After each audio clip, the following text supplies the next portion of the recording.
আসসালামু আলাইকুম। দেশ এবং দেশের বাহিরে যে যেখান থেকে আমার এই আজকের ভিডিওটি দেখতে পাচ্ছেন, আশা করছি মহান আল্লাহ তাআলার অশেষ রহমতে সবাই অনেক ভালো আছেন। আলহামদুলিল্লাহ, আমরাও ভালো আছি। তো আজকে আপনাদের সামনে নিয়ে হাজির হলাম মুরগির গোশত কীভাবে রান্না করব সেটা।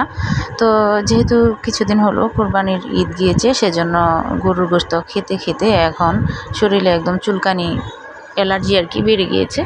সেজন্য ভাবলাম আজকে একটু মুরগির গোশত রান্না করি। তো মুরগি রান্না করব বাচ্চাদের পছন্দে, ওরা যেভাবে খেতে চায় সেভাবে। তো দুদিন আগেও গোশত রান্না করেছিলাম, মানে তরকারি রান্না করেছিলাম। তো বাচ্চারা এখন চাচ্ছে এভাবে করে একটু ভেজে তারপর হালকা করে একটু রান্না করে দিই, মানে হালকা ঝুল রেখে তারপর রান্না করে দেই। তো আমি চেয়েছিলাম একদম ভাজা ভাজা করব, করে রান্না মানে একদম ভাজা ভাজায় রেখে দিব আর কি।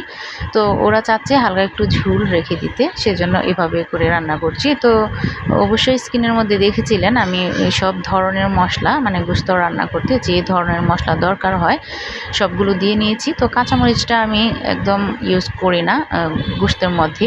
তো এই কাঁচামরিচগুলো অন্য তরকারি যে রান্না করেছিলাম তা মানে সেই তরকারির জন্য কেটেছিলাম। তো একসাথে তো সব মশলা কেটে কুটে একদম রেডি করে নেই, তো সেখান থেকেই মানে এই কাঁচামরিচগুলো একটু বেঁচে গিয়েছে আর কি, সেজন্য এখানে দিয়ে দিলাম। নষ্ট করার কোনো প্রয়োজন মনে করি না, সেজন্য এখানে দিয়ে দিলাম আর কি।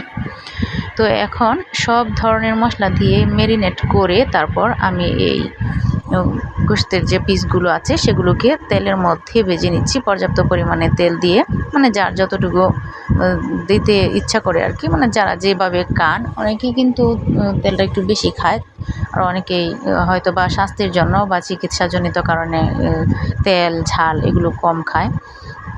তো এখানে পর্যাপ্ত পরিমাণ যতটুকু লাগবে আর কি ততটুকু দিয়ে আমি ভেজে নিলাম। তো এটা হচ্ছে কলিজা এবং ঘিলা, তো ওইগুলো আমি একটু আলাদা রেখে দিয়েছি যেহেতু এগুলো নরম, তাই একটু পরে দিলাম।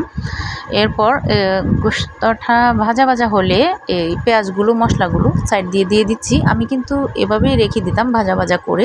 তো যেহেতু বাচ্চারা চাচ্ছে একটু ঝুল দেওয়ার জন্য, সেজন্য আমি পরে একটু ঝুল দিয়ে দিয়েছিলাম। তো আমি এভাবে ভাজা ভাজা রেখে দেওয়াটাকেই বেশি টেস্ট মনে করেছিলাম।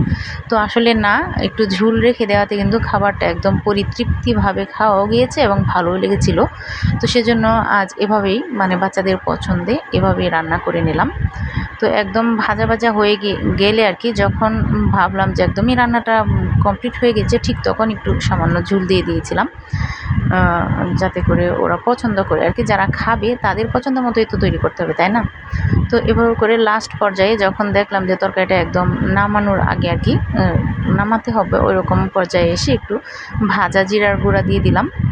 তো এখন দেখেন এই যে অল্প পরিমাণ ঝুল রাখার জন্য কিন্তু খাওয়াটা আসলেই অনেক টেস্ট হয়েছিল।